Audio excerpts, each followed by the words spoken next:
निर्वाचनको मिति नजिक आइरहँदा उम्मेदवारहरूलाई भ्याइ नभ्याइ छ। जसरी पनि यस पटकको निर्वाचनमा आफ्नो पक्षमा मत पार्ने र सांसद र मन्त्री हुने सपना उम्मेदवारहरूले बुनिरहेका छन्। निर्वाचनकै समयमा किसानहरूलाई पनि भ्याइ नभ्याइ छ।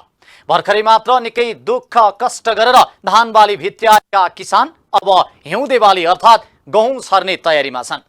तर खेतीपातीको समयमा किसानहरूलाई सधैँभरि एउटै समस्याले पिरोलिरहन्छ, त्यो हो मल र बिउ बिजनको अभाव। उम्मेदवारहरू गाउँ गाउँमा पुगेर जनतामा थुप्रै आश्वासनहरू बाँडिरहँदा किसानलाई भने नेताका आश्वासन भन्दा पनि हिउँदे खेतीका लागि कसरी मल र बिउ बिजनको जोहो गर्ने भन्ने समस्या परेको छ। चुनाव अघि जनतालाई लोभ्याउनका लागि अनेक उपायहरू अपनाउँदै आएका नेताहरूले चुनाव पछि भने जनताका पीर मार्काहरू नबुझ्दा जनताले दुःख पाउने गरेका छन्। नमस्कार, यो न्यूज या टुडे, म हेमराज भट्ट। सभा तथा प्रदेश सभा सदस्य निर्वाचनको मिति नजिकैसँगै अहिले देशभर चुनावी माहौल बढिरहेको छ। यसअघि संसदमा पुगिसकेका कतिपय उम्मेदवारहरू मध्ये यो निर्वाचनमा केहीलाई सहज र केहीलाई धेरै चुनौती पनि थपिएको छ। यस्तै अर्घखाँचीमा दुई हेभीवेट नेताहरूका बीच चुनावी प्रतिस्पर्धा छ। नेपाली कांग्रेसकी पुष्पा भुसाल र एमालेका टोप बहादुर रायमाझी उम्मेदवार रहेको अर्घखाँचीमा दुवै दलको चुनाव जित्ने योजनाका बीच निर्वाचन रोचक हुने देखिन्छ।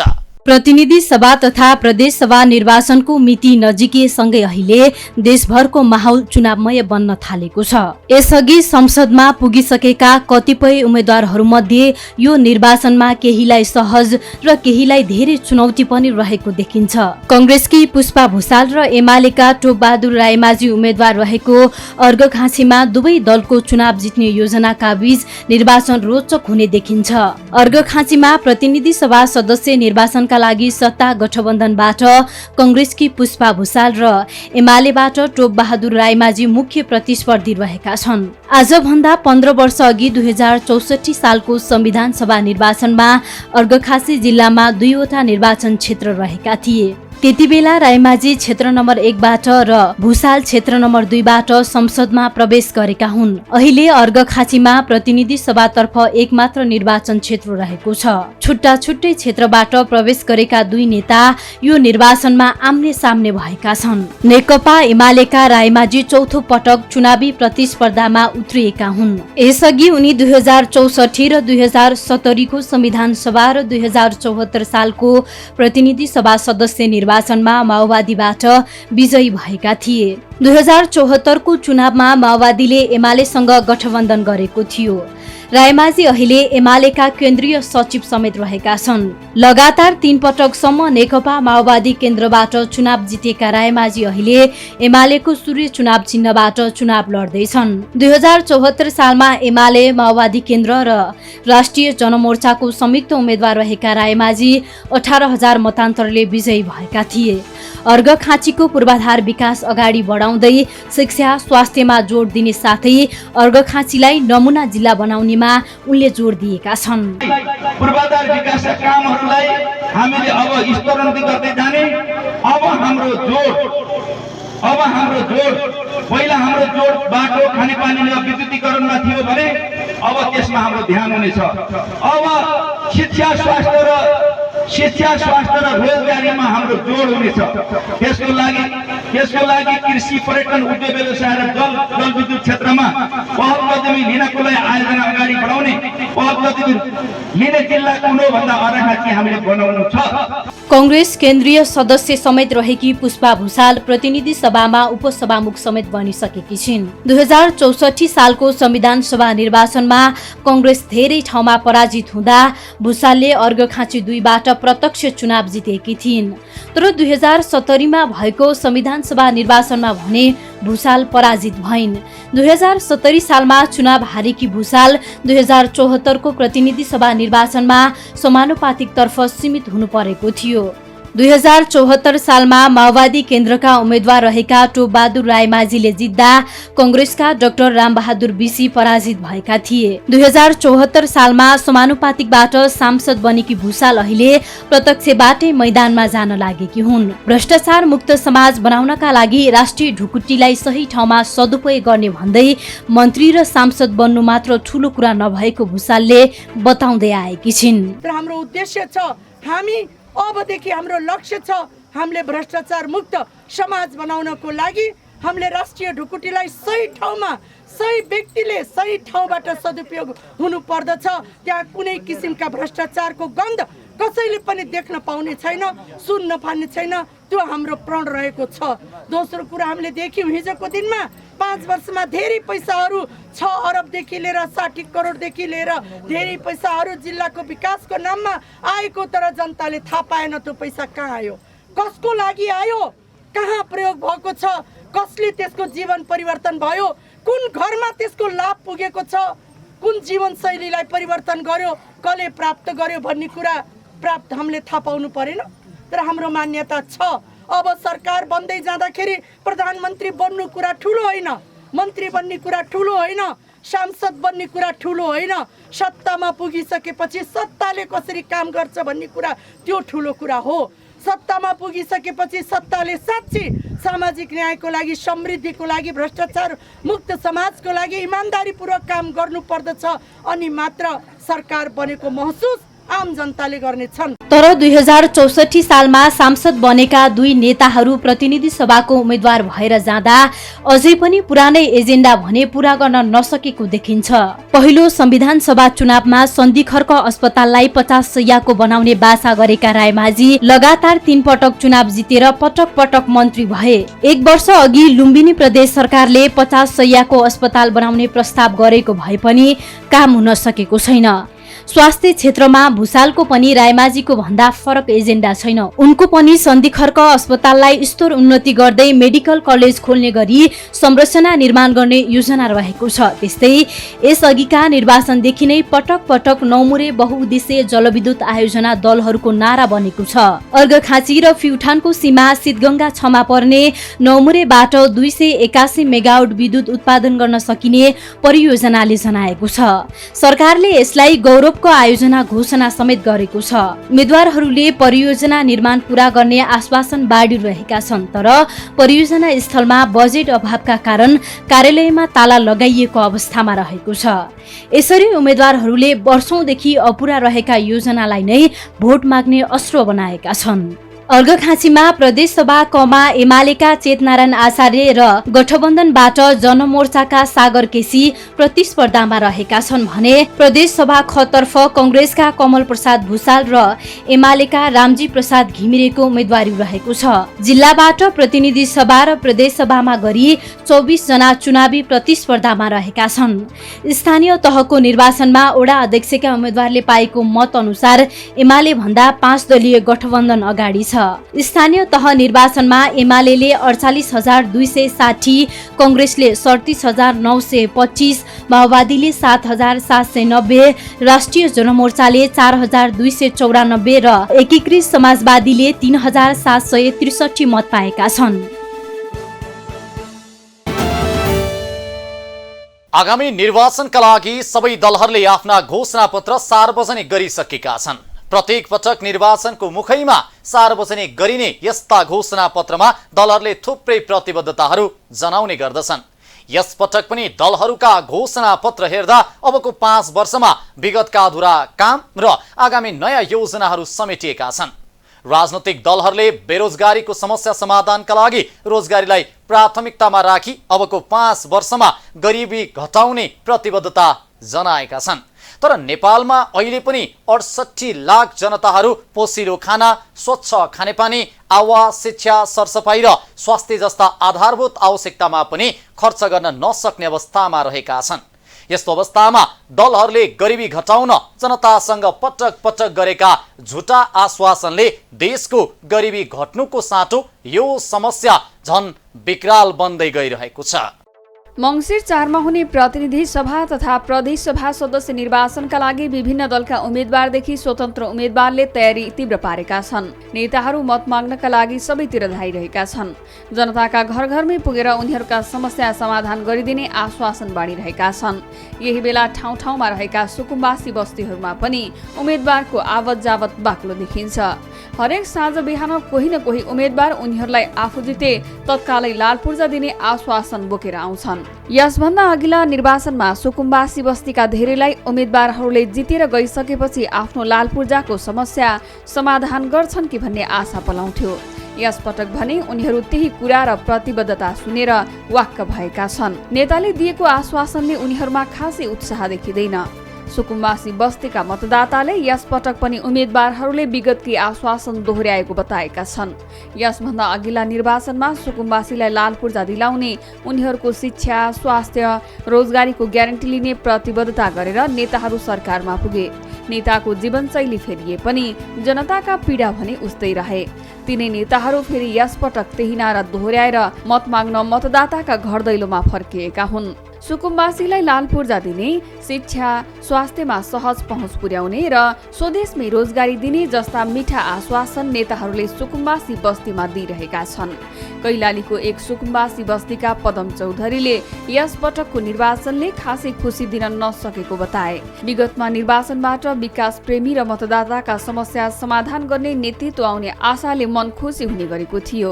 यसपटक उनी उम्मेद्वार पूरा गर्न नसकेका बाचा दोहोर्याउँदै भोट माग्न आएपछि जनतामा थप निराशा आएको उनले बताए। 12-13 वर्ष भइसक्यो। भन्न त सबैले भन्छन्, तर जित्यो भने फर्केर त हेर्न त आउँदैनन्। त्यसरी समस्या त धेरै छ। यहाँ हाम्रो रुख छ, या घरमा खस्ने जस्तै रुख छ, त्यो रुख काटिदिनु पर्यो, एउटा समस्या त्यो भयो। अनि बाटो छ, यो बाटोमा अलि पिच गराइ। लाल पूर्जा अब रोडको मान्छेले पाएछ, हामीले पाएको छैन। दिन्छु भन्छन् अब सबैले, अब ल यसमा भोट हाल, उसमा भोट हाल भन्छन्। चुनाव नजिक आइरहेको छ, भोट हालौँला, अब कसमा हाल्छौँ, अब त्यो हामीले आफ्नो चिनेर हाल। हामीलाई त चाहना भनेको के हो, हाम्रो व्यवस्था हुनु पर्यो बस, अरू त केही होइन। हाम्रो व्यवस्था रोजगारी केही छैन। यताउता भट्किराख्यो भने काम गर्छौँ, लेबर काम गर्छौँ। नेता त हामीलाई राम्रै नेता चाहियो। ल यहाँ के भयो के भएन भनेर त्यस्तो पनि नेता चाहियो। त्यो त सबैले भन्छन् नि, त्यो त गर्नु पर्यो नि त, अनि मात्र हुने हो। धन्यवाद। सबैले भन्छन् ए म यो गर्छु ऊ गर्छु भनेर त हुँदैन। सबैले अब भनेर मात्र हुँदैन। हामी जिताउँछौँ, जिताए पनि जसलाई पनि जिताए पनि, तर एउटा के हो सम्बन्ध। सुकुम्बासीलाई लाल पूर्जाको मुद्दा निकै पुरानो मुद्दा भइसकेको छ। यही समस्या समाधानका लागि भनेर उम्मेद्वारले जनताका घरमा गएर भोट माग्ने गर्दछन्। लाल पूर्जा दिलाउनकै लागि भनेर विभिन्न समितिहरू पनि गठन गरिन्छन्, तर केही समयमै विभिन्न बहानाका साथ काम बीचमै रोकिन्छ। धेरै पटक हातमा लाल पूर्जा पाइन्छ कि भनेर मक्क परेका मतदाता नेतृत्वको चाहना नहुँदा वर्षौंदेखि लाल पूर्जा विहीन। सुकुम्बासी बस्तीकै फुलमती चौधरीले 18 वर्षदेखि सुकुम्बासी बस्तीमा बास भएको तर लाल पूर्जाको साटो झुटो आश्वासन मात्रै पाएको बताइन्। उनले शिक्षा, स्वास्थ्य र रोजगारीको पनि सुकुम्बासी बस्तीमा उस्तै समस्या रहेको बताइन्। उहाँहरूले भन्छन् कि यो नाला बनाइदिन्छौँ, रुख कटाइदिन्छौँ, लाल पूर्जा दिलाइदिन्छौँ भनेर 17-18 वर्ष भइसक्यो हाम्रो यहाँ बस्दाखेरि। चुनाव हालेको नि 4-5 चोटि चुनाव हालिसक्यो। हाम्रो समस्या जिउका तिउ छ। खालि भन्ने मात्रै गर्छ नेताले, गर्ने चाहिँ के गर्दैनन्। अब चाहिँ नेताहरूले प्रतिबद्धताको साथ आउनुपर्छ। यो गर्छौँ भने अनि त्यही नेतालाई मात्रै हामी भोट दिन्छौँ। यो समस्या एउटा मात्रै सुकुम्बासी बस्तीको होइन, देशैभरिका सुकुम्बासी बस्तीका जनताका पीडा उस्तै छन्। सुकुम्बासी बस्तीकै एक युवा अशोक चौधरी बाजे बुबाहरूले नेताबाट जुन आश्वासन पाएर बाँचे, आफूहरूले पनि त्यही सुनेर बस्नु परेको गुनासो गरे। अशोक चौधरीका अनुसार चुनावका मुखमा लाल पूर्जा तयारी अवस्थामा रहेको, आफूले जित्ने बित्तिकै दिने बाचा गरेका नेता जितेपछि फर्केर बस्तीमा आउँदैनन्। न कहिले बनिसकेको त्यो लाल पूर्जा सुकुम्बासी जनताका हातमा आउँछ।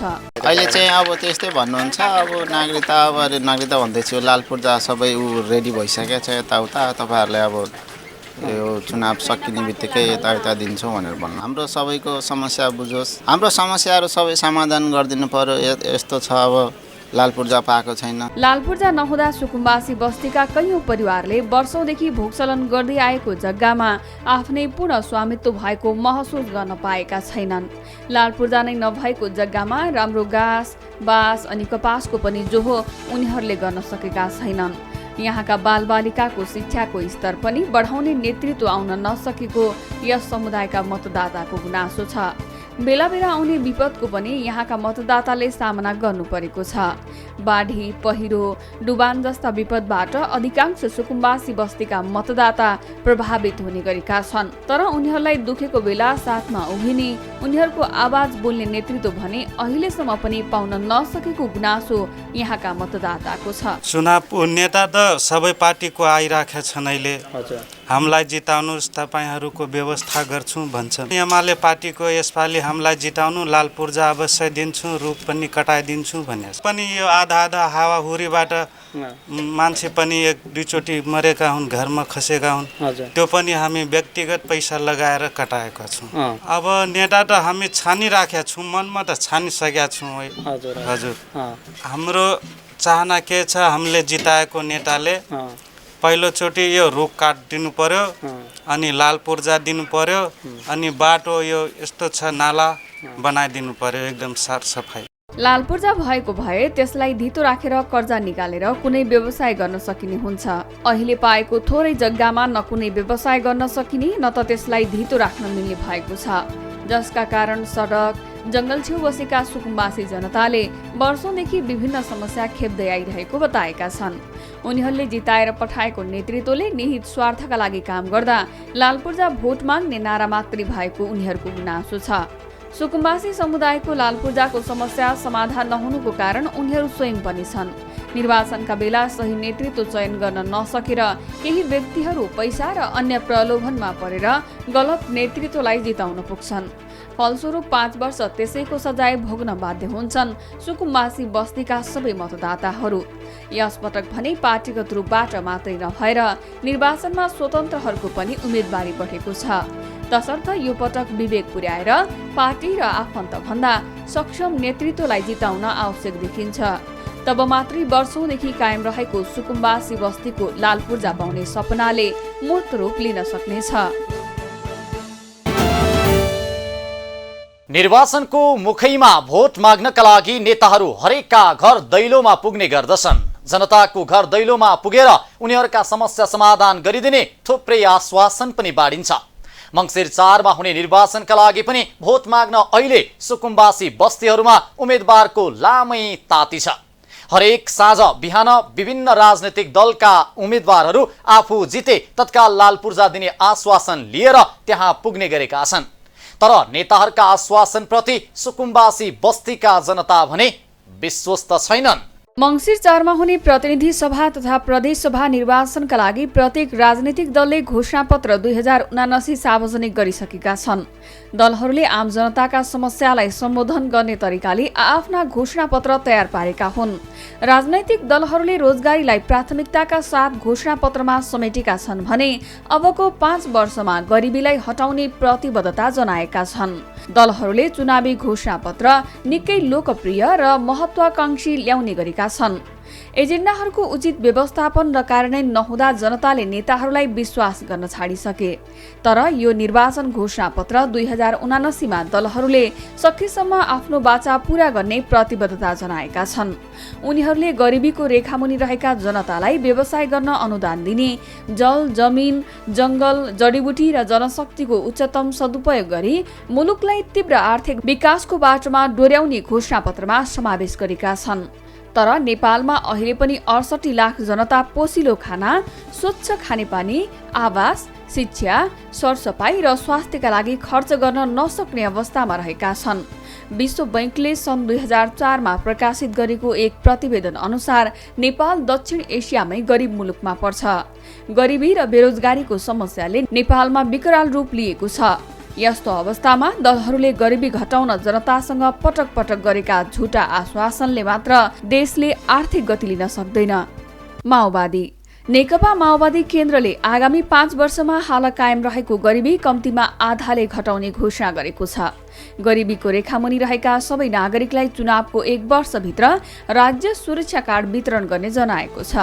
गरिबीको रेखामुनि रहेका जनतालाई व्यवसाय गर्न 5 लाखसम्म अनुदान दिने, ग्रामीण क्षेत्रमा बसोबास गर्ने गरिब किसानहरूलाई सामूहिक प्रणालीमा नगदे बाली, पशुपक्षी पालन र कृषि लागतका लागि अनुदानको व्यवस्था गरिने घोषणापत्रमा उल्लेख गरिएको छ। तर नेपालमा विभिन्न महामारी तथा प्राकृतिक विपत्तिका कारण हुने नोक्सानीहरूले गरिबी बढ्दै गएको छ। नेपालमा अहिले पनि कुल जनसङ्ख्याको 22.7% जनता गरिबीको रेखामुनि रहेका छन्।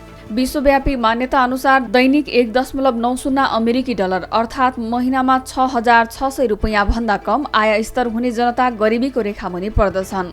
नेपालमा गरिबीका कारण कुपोषणबाट हरेक वर्ष नै ठूलो संख्यामा बालबालिकाले ज्यान गुमाउने गरेका छन्। यो संख्या सुदूरपश्चिममा बढी छ।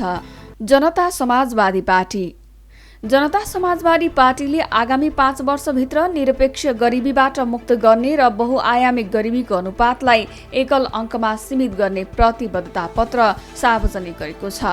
तुलनात्मक लाभ भएका क्षेत्रमा लगानी बढाउन राष्ट्रिय उद्योगीहरूलाई प्रोत्साहन दिने, जल, जमिन, जंगल, जडीबुटी र जनशक्तिको उच्चतम सदुपयोग गरी मुलुकलाई तीव्र आर्थिक विकासको बाटोमा डोर्याउनका लागि विकासका पूर्वाधार तयार पार्ने बताएको छ। देशको प्राकृतिक तथा मानवीय स्रोत साधनको अधिकतम उपयोग हुने गरी आर्थिक नीति तर्जुमा गरी समताको सिद्धान्तमा आधारित प्रगतिशील कर प्रणाली लागू गर्ने र विकासका बाधक रहेका आर्थिक ऐन नियम संशोधन गर्ने लक्ष्य घोषणापत्रमा उल्लेख छ। नेपालले गरिबी निवारण, क्षेत्रीय सुरक्षा र आर्थिक विकासको मुख्य लक्ष्य लिएको लामो समय बितिसकेको छ, तर कार्यान्वयनको अवस्था उस्तै छ। देशलाई गरिबीबाट समृद्धितर्फ र विपन्नताबाट सम्पन्नतातर्फ लैजाने हरेक सरकारले आकांक्षा देखाउँदै आए पनि कार्यान्वयन भने हुन सकेको छैन।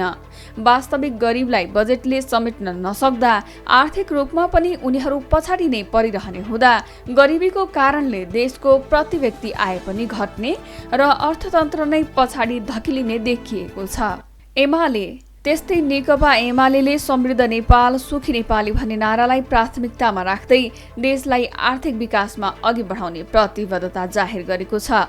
एमाले आगामी 5 वर्षमा 25 लाख रोजगारी दिएर गरिबी घटाउने संकल्प गरेको छ। तीव्र गतिको आर्थिक विकाससँगै उत्पादन, उद्योग र सेवा क्षेत्रमा धेरैभन्दा धेरै रोजगारीका अवसरहरू सिर्जना गर्ने, सिपमूलक तालिम र प्रशिक्षणहरू सञ्चालन गर्ने घोषणापत्रमा उल्लेख छ। स्वरोजगार बन्न चाहनेलाई सहुलियत ऋण वा अनुदान सहयोग उपलब्ध गराइने एमाले जनाएको छ। दलहरूले घोषणापत्रमा गरिबी घटाउने बाचा गरे पनि घोषणापत्रमा भएका कार्यक्रम कार्यान्वयन गर्न नसक्दा अहिले पनि मुलुकमा गरिबीको अवस्था कहाली लाग्दो छ। गरिबीका कारण मानिसहरू स्वास्थ्य, शिक्षा, खानेपानी र रोजगारी जस्ता आधारभूत आवश्यकताबाट वञ्चित हुन बाध्य छन्। नेपालमा गरिबी निवारणका लागि सञ्चालित कार्यक्रमलाई प्रभावकारी बनाएर नै गरिबी निवारणको राष्ट्रिय लक्ष्य पूरा गर्न सकिन्छ, जुन समृद्ध नेपाल सुखी नेपालीको राष्ट्रिय संकल्प पूरा गर्ने आधार हो। यसका लागि सार्वजनिक, निजी, सरकारी र सामुदायिक क्षेत्रको अर्थपूर्ण सहभागिता आवश्यक छ। कांग्रेस नेपाली कांग्रेसले वार्षिक 2,50,000 नयाँ रोजगारी सिर्जना गर्ने र गरिबी घटाउने संकल्प गरेको छ। यसैगरी कांग्रेसले न्यूनतम वार्षिक 7% को आर्थिक वृद्धिको लक्ष्य लिएको छ भने आर्थिक सुधारको नयाँ चरणमा प्रवेश गर्ने पनि बताएको छ। नेपाल श्रम शक्ति सर्वेक्षणले परिभाषित गरेको पछिल्लो आँकडा अनुसार करिब 70 लाख भन्दा बढी जनसङ्ख्या विभिन्न प्रकारका रोजगारी र स्वरोजगारमा आबद्ध छन्। केन्द्रीय तथ्याङ्क ब्युरो 2021 का अनुसार हाल नेपालमा कुल 46 लाख व्यक्तिले उनीहरूको योग्यता र सिप अनुसार रोजगारी पाइरहेका छैनन्। देशमा निरक्षर बेरोजगारी 18% छ भने साक्षर शिक्षित बेरोजगारी दर 8 देखि 9% सम्म छ। नेपालमा गरिबी निवारणका लागि प्रयासहरू भए पनि अपेक्षाकृत रूपमा गरिबी घटाउन सकिएको छैन। त्यसैले गरिबी निवारण गर्न दलहरूले ल्याएका चुनावी घोषणापत्र कार्यान्वयन गर्न आवश्यक देखिन्छ। आसन्न निर्वाचनका लागि प्राय सबै दलहरूले निकै महत्त्वकांक्षी योजनाहरू ल्याएका छन्। यस्तो लाग्छ अबको 5 वर्ष नेपालमा ठूलै काया पलट हुनेवाला छ। तर विडम्बना हात्तीको देखाउने दाँत एउटा र खाने अर्को भने जस्तै पटक पटक निर्वाचनको मुखमा नेताहरूले बाँड्ने सपना र आश्वासनहरू केवल आश्वासनमा मात्रै सीमित हुने गरेका छन्, जसका कारण जनताहरूमा नेताप्रतिको आशा भरोसा भन्दा पनि निराशा बढी देखिन्छ। हवस् त आजलाई न्युज एट टुडे यति नै। हामी सबै बिदा चाहन्छौँ। नमस्कार।